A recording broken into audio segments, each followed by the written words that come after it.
Was it 2012? I went to preach in the country. And while I was praying in the night, preparing for the second service, the Lord spoke to me. In fact, he appeared to me and said, I've made you one of the fathers of the African revival. It's a long story, but that's the part I want you to hear.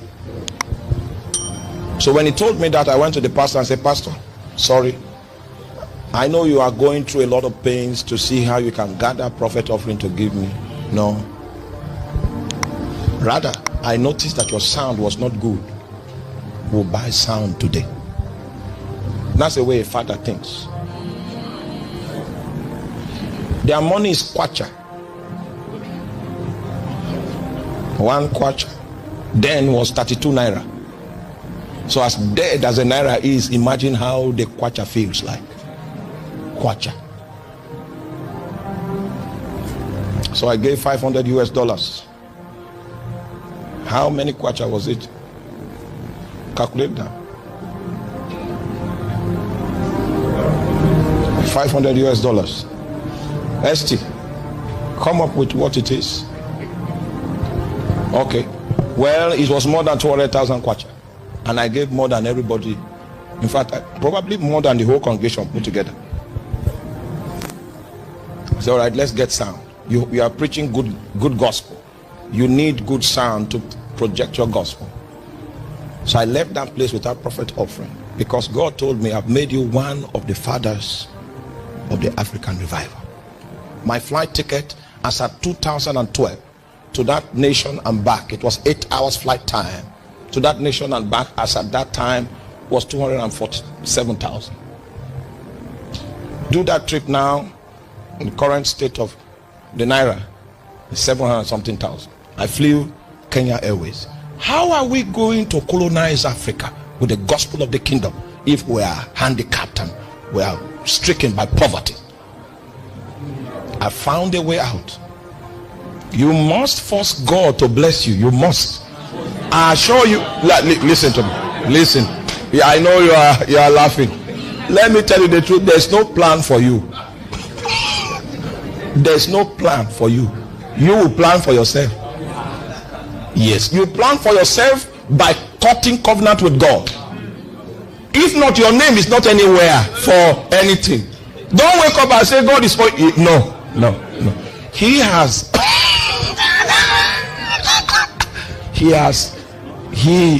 released the responsibility that will make you a custodian of financial matters. He has released it to your hand. The way of the kingdom is the way of sacrifice. A man without sacrifice does not have a future. By design, the life of mortal man is designed to be insufficient. The best you can do will not survive the winter. And so what wise men do is that they cut covenant with God. His own supplies never come to an end. So we trade our insufficiencies so that we can get his sufficiency. That's how we survive. Over and above the economy, over and above the rule and reign of a tyrant, we survive. Because we are plugged into something that cannot die. Force God to bless you. Force it.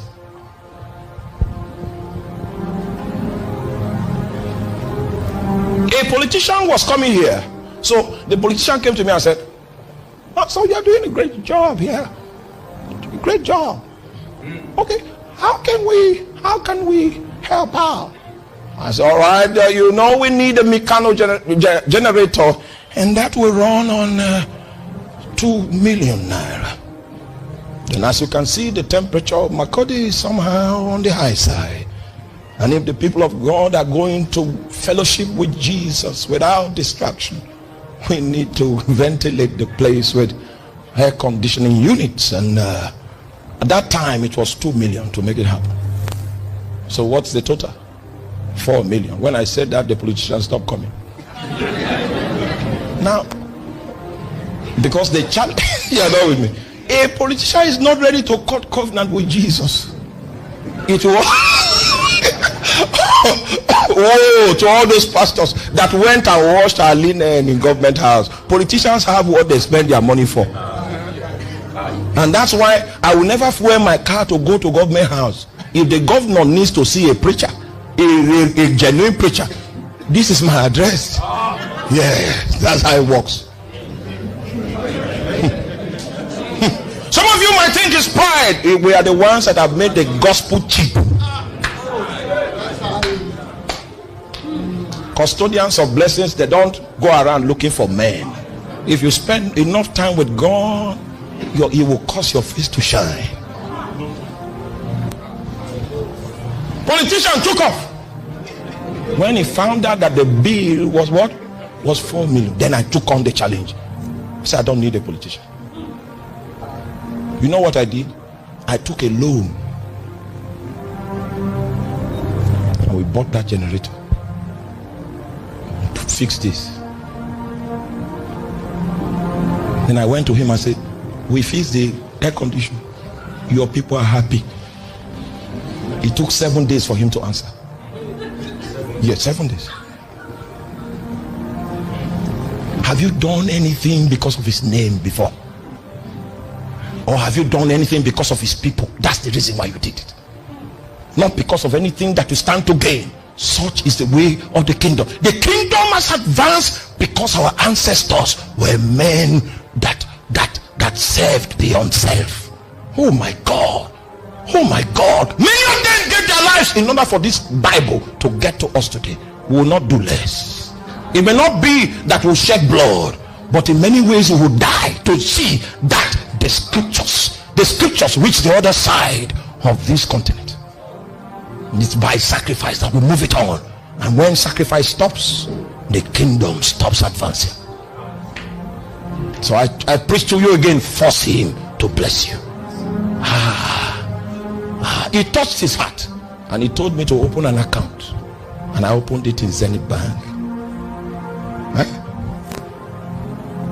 So when I go preach somewhere, people say we are blessed, can we have your account number? I give them Zenith.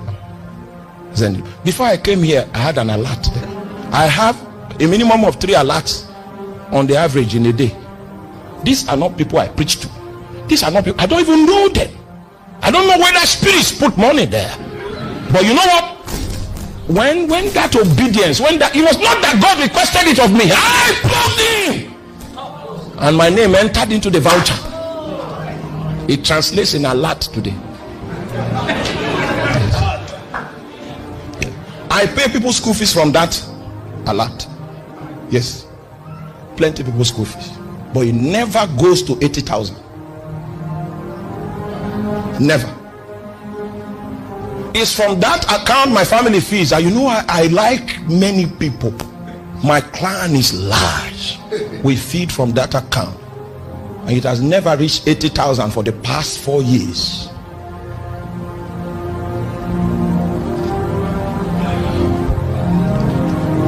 If he can trust you with it, he will make it available.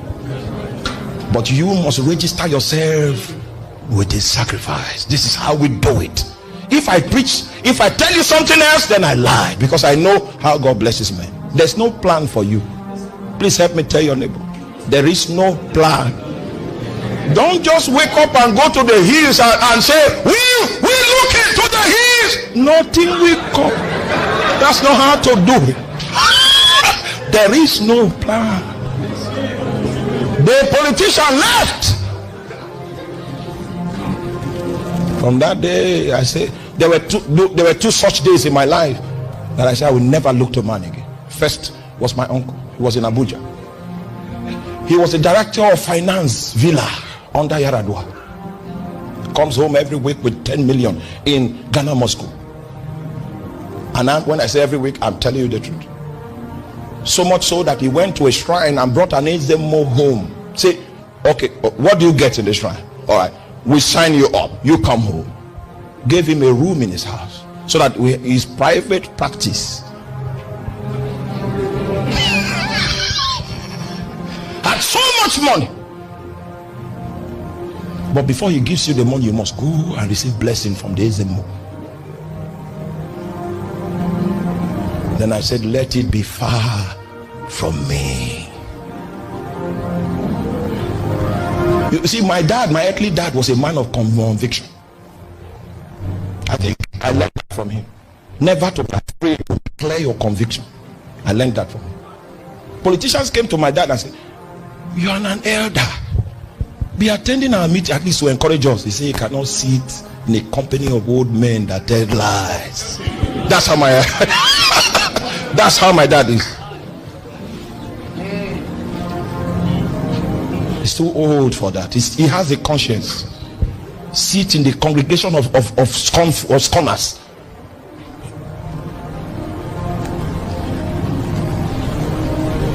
So I told him, let it be far from me. And that was the day of my trouble. The day of my trouble began. Because every other day they want to get information about me.